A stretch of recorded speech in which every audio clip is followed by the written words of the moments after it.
দর্শক, গত কয়েকদিন ধরে মিয়ানমারের রাখাইন রাজ্যের মংডু টাউনশিপে চলছে হামলা গোলাগুলি। শনিবার সন্ধ্যার পর থেকে ওপার থেকে থেমে থেমে ভেসে আসছে বিস্ফোরণের বিকট শব্দ। গুলি, ড্রোন, মর্টার শেলের অংশ হোয়াইকং সীমান্ত এলাকার কিছু ঘরবাড়ি, চিংড়ির ঘের ও মাঠে এসে পড়েছে। এক শিশুও কিন্তু এ ঘটনায় গুলিবিদ্ধ হয়েছে। তার অবস্থা আশঙ্কাজনক এখনো পর্যন্ত যতটুকু জানা গেছে। এছাড়া আজ সকাল 10টার দিকে হোয়াইকং সীমান্তের স্থলমাইন বিস্ফোরণে মোহাম্মদ হানিফ নামের এক যুবকের বাপা উড়ে গেছে। পুরো এলাকার সাধারণ মানুষের মধ্যে কিন্তু এই ঘটনায় আতঙ্ক ছড়িয়ে পড়েছে। নাফ নদীতেও রয়েছে মাছ ধরা বন্ধ, নাফ নদীতে মাছ ধরা কার্যক্রম কিন্তু বন্ধ রয়েছে। দর্শক, টেকনাফ সীমান্তের সবশেষ পরিস্থিতি জানাতে আমাদের সঙ্গে যুক্ত হচ্ছেন সহকর্মী মিশু দাশগুপ্ত।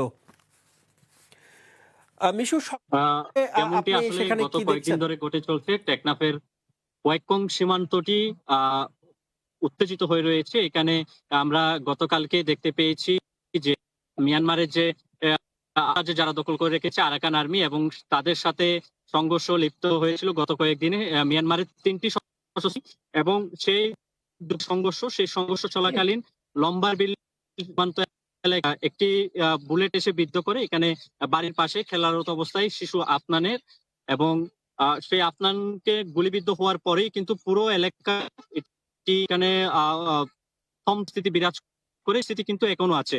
ওপার থেকে গতকাল দুপুরের পর থেকে ওপার থেকে কোনো গোলাগুলির শব্দ ভেসে না আসলেও নতুন করে যে আতঙ্ক এখানে সৃষ্টি হয়েছে সেটি হচ্ছে মাইন বিস্ফোরণ। এবং আপনাদেরকে অবশ্যই দেখছিলেন যে 10টা নাগাদ হচ্ছে প্রান্তের খুব কাছেই সময় হানিফ নামে যুবক উড়ে গিয়েছে, এবং এরপরে কিন্তু নতুন করে আবারও আতঙ্ক সৃষ্টি হয়েছে। এবং এই যে এই মাইন আতঙ্ক কিন্তু শুধু আজকে নয়, এটি 2024 সালের মাসে আরাকান আর্মি সীমান্তবর্তী রাখাইন 271 জায়গা এটা দখল করে নেওয়া, কিন্তু হতাহত নিহতের সংখ্যা সেটি কিন্তু বৃদ্ধি পেয়েছে। এবং বাংলাদেশে জন রোহিঙ্গা সশস্ত্র গোষ্ঠীর সদস্য তারা অনুপ্রবেশ করে এবং তাদেরকে কিন্তু এরপরেই আইন শৃঙ্খলা বাহিনী হেফাজতে নেয়। এর মধ্যে একজন রোহিঙ্গা তিনি গুলিবিদ্ধ হয়, তার অবস্থা সম্পন্ন হলে তাকে মেডিকেল কলেজে হাসপাতালে উন্নত চিকিৎসার জন্য রেফার করা হয়। এবং সেই অপারেশন গতকালকে রাতে সম্পন্ন হয়েছে। তার শরীরে যে বুলেটটি ছিল, তো তার মাথায় যে বুলেট সেটি বের করা সম্ভব হয়নি এবং তাকে কিন্তু সেখানে লাইফ সাপোর্টে রাখা হয়েছে। এবং সকাল থেকে আমরা শুধুমাত্র এই হোয়াইকং সীমান্ত নয়, সংলগ্ন যে সীমান্তগুলো আছে পুরো সীমান্ত আমরা ঘুরে দেখেছি, এবং এখানে কিন্তু মানুষ চরম আতঙ্কে উৎকণ্ঠায় সময় বিরাজ করছে। আমার সাথে এই মুহূর্তে আছে আমার সহকর্মী আরস ফারুক। আর তিনিও কিন্তু সকালে মাইন বিস্ফোরণ নিয়ে বেশ কিছু কাজ করছিল। আসলে মাইন বিস্ফোরণ নিয়ে মানুষের মধ্যে যে আতঙ্ক, সেই আতঙ্ক সম্পর্কে আপনি কি তথ্য পেয়েছেন যদি একটু জানাতেন। ধন্যবাদ মিশু। দর্শক, বিশু আমার সহকর্মী যেমনটি বলছিল যে মাইন বিস্ফোরণের পর থেকে এখানে এলাকায় আসলে আতঙ্ক সৃষ্টি হয়েছে। আসলে ঠিক আমরা সকাল থেকে যেটা দেখছিলাম যে গতকালকে যে শিশু গুলিবিদ্ধ হওয়ার পর থেকে যে উত্তেজনা এখানে ছড়িয়ে পড়েছিল, সেই উত্তেজনা কিন্তু আজ পর্যন্ত, আজ সকালে শিশুর উন্নত এবং এই স্থানীয়দের সুরক্ষার দাবিতে একটি মানববন্ধন অনুষ্ঠিত হয়েছে সকাল 10টার দিকে এই লম্বরবিল সীমান্ত এলাকার তেচ্চি ব্রিজ এলাকাতে। তো এই যখন মানববন্ধন চলছিল, মানববন্ধনের শেষের দিকে আসলে খবর আসে যে লম্বরবিল সীমান্তের যে সীমান্তটা, যে আমার পিছনে যে সীমান্তটি রয়েছে ঠিক এইখানে আসলে এটার পরে আসলে সীমান্তবর্তী এলাকা, এবং এখানে যে বেড়িবাঁধটা রয়েছে, বেড়িবাঁধের পেছনে অংশটি আসলে যে মাছের ঘের হিসেবে এই মাছগুলো আসলে বাংলাদেশি যারা আছে তারাই আসলে মাছ চাষ করে, এবং এটি সম্পূর্ণ বাংলাদেশের এলাকা। কিন্তু আমরা যেটুকু জানতে পেরেছি যে এই এই আমার পেছন থেকে আরো 3.5 থেকে 4 কিলোমিটার পর আসলে মায়ানমারের সীমান্ত, কিন্তু তারপরেও আসলে এই সীমান্তর কাছাকাছি এসে আসলে তারা গোলাগুলি করছে। আর যেটি বলছিলাম যে মাইন বিস্ফোরণ, তো সকাল 10টার দিকে যখন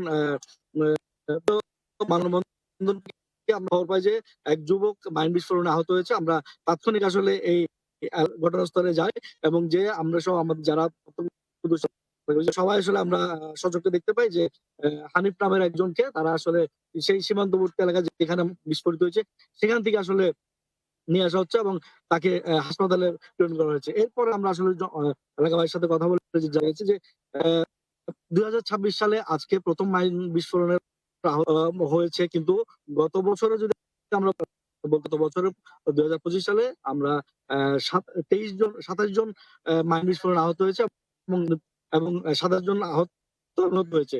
তো এই মাইন বিস্ফোরণটা আসলে এই সীমান্তবর্তী এলাকাতে এবং এই যে আম মাইনটা হয় আসলে রোহিঙ্গার যে গোষ্ঠী রয়েছে ওই গোষ্ঠী যেন আ আ রাজ্যে প্রবেশ করতে না পারে।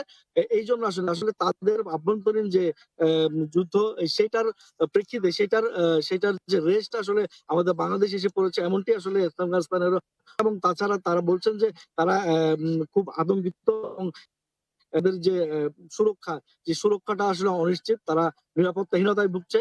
এমনটি আসলে এই পরিস্থিতি বিরাজ করছে। তারা আসলে খুবই আতঙ্কিত এবং সরকারের কাছে তারা দাবি জানিয়েছে যে অতি শীঘ্রই এই সীমান্তর যে অস্থিরতা, এই অস্থিরতাটা দমনে একটি টাস্ক ফোর্স গঠন করা হোক অথবা আইন শৃঙ্খলা বাহিনী কঠোর এই যে সীমান্তবর্তী এলাকায় এই এলাকাতে আসলে নজরদারি করুক। এটাই আসলে বর্তমান এলাকাবাসীর দাবি।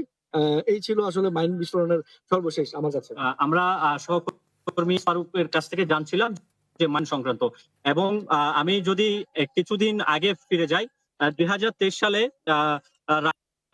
আরাকান আর্মি এবং জান্তা বাহিনীর মধ্যে কিন্তু তুমুল সংঘর্ষ চলে এবং সালের ফেব্রুয়ারিতে এসে কিন্তু ওপার থেকে ছোড়া একটি মোটর সেলে টুমরু সীমান্তবর্তী জামতলি গ্রামে একজন স্থানীয় নারী এবং একজন তারা কিন্তু সেখানে নিহত হয় এবং এরপরে একই বছর ডিসেম্বর মাসে এসে কিন্তু পুরো সীমান্তবর্তী যে ২৭১ কিলোমিটার সেই ২৭১ কিলোমিটার কিন্তু আরাকান আর্মির দখল করে নেয় এবং এই আরাকান আর্মির দখল নিয়ে কিন্তু সীমান্তের যে অস্থিরতা কিন্তু আরো ভুগছে এবং আমরা যে খবর পাচ্ছি বিভিন্ন মাধ্যমে যদিও এটি চূড়ান্ত নয় বা নিশ্চিত করে বলা যাচ্ছে না তবে যে খবরটি আমরা সর্বশেষ পেয়েছি এটি হচ্ছে আরাকান আর্মি এবং রোহিঙ্গা গ্রুপ তাদের মধ্যে লেনদেন সংক্রান্ত একটি দ্বন্দ্ব সেই দ্বন্দ্ব থেকে কিন্তু এই যে সাম্প্রতিক সময়ে যে সংঘর্ষ সেই সংঘর্ষ শুরু হয় এবং সেই লেনদেনটি হচ্ছে যে আমরা যে জায়গাটিতে দাঁড়িয়ে আছি এই জায়গাটিতে দিয়ে কিন্তু প্রচুর পরিমাণে বাংলাদেশের নিত্য প্রয়োজনীয় পণ্য মিয়ানমারে চালানো এর বিনিময়ে ওপার থেকে কিন্তু মাদক অস্ত্রসহ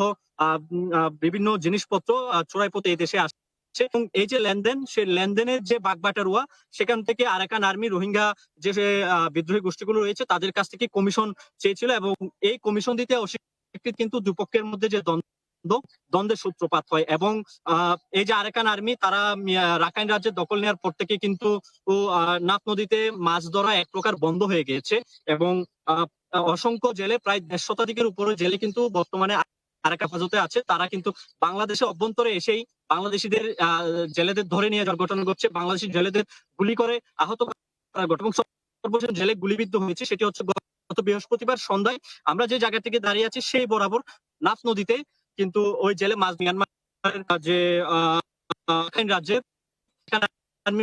গুলি হত হয়েছে আমরা সীমান্তের সার্বিক স্থিতি আপনাদের এতক্ষণ জানাচ্ছিলাম এবার আমরা সরাসরি স্টুডিওতে ভাই আছেন ধন্যবাদ মিশু দাশগুপ্ত এবং আরশ ফারুক। দর্শক আপনারা দেখছিলেন যে আমাদের টেকনাফ সীমান্ত থেকে আমাদের সহকর্মী মিশু দাশগুপ্ত এবং আরশ ফারুক যুক্ত ছিলেন।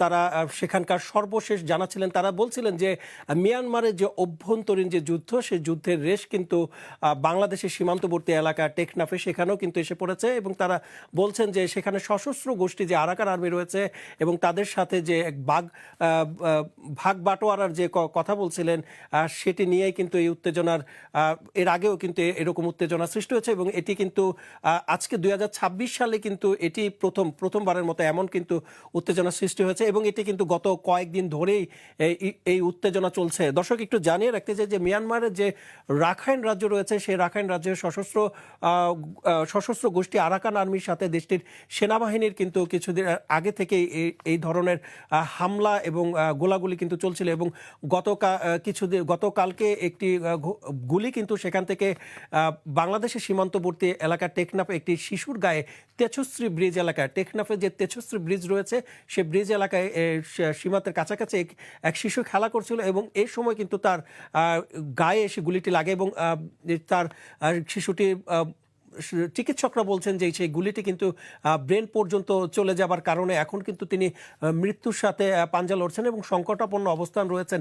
এই ঘটনা যখন চলছিল এর মধ্যেই কিন্তু আজকে সকালে কিন্তু আরেকটি ঘটনা ঘটেছে। সেখানে হানিফ নামের এক যুবকের কিন্তু স্থলমাইন বিস্ফোরণের কারণে হানিফ নামের এক যুবকের বা পা কিন্তু উড়ে গেছে এবং তাকে সাথে সাথে উদ্ধার করে হাসপাতালে নেওয়া হয়েছে এবং এই কারণে কিন্তু সেখানে যে এক ধরনের যে উত্তেজনা, এক ধরনের আতঙ্ক বিরাজ করছে এবং নাফ নদীতে কিন্তু যে মাছ ধরা, জেলেদের যে মাছ ধরা কার্যক্রম সেটি কিন্তু এই উত্তেজনার কারণে বা আতঙ্কের কারণে বন্ধ রয়েছে। এবং বিজিবির পক্ষ থেকে কিন্তু এই যে সীমান্তবর্তী এলাকায়, দর্শক আপনারা নিশ্চয়ই জানেন যে সীমান্তবর্তী এলাকাগুলোতে যা বিভিন্ন ক্ষেত রয়েছে, ফসলি জমি রয়েছে এবং চিংড়ি ঘের রয়েছে, সেখানে কিন্তু মানুষ যে কাছাকাছি যেতে পারছে না এবং তাদের জীবনযাপনে কিন্তু এক ধরনের জীবনযাপনে তারা ভয় পাচ্ছেন এবং তারা বলছেন যে তারা চরম আতঙ্কগ্রস্ত হয়ে পড়ছেন। এই ঘটনায় কিন্তু কেউ সীমান্তর কাছাকাছি যাচ্ছে না। বিজিবি থেকে কিন্তু জানানো হয়েছে যে তারা পুরো ঘটনাটি তারা পরিস্থিতি পর্যবেক্ষণ করছেন এবং শুধু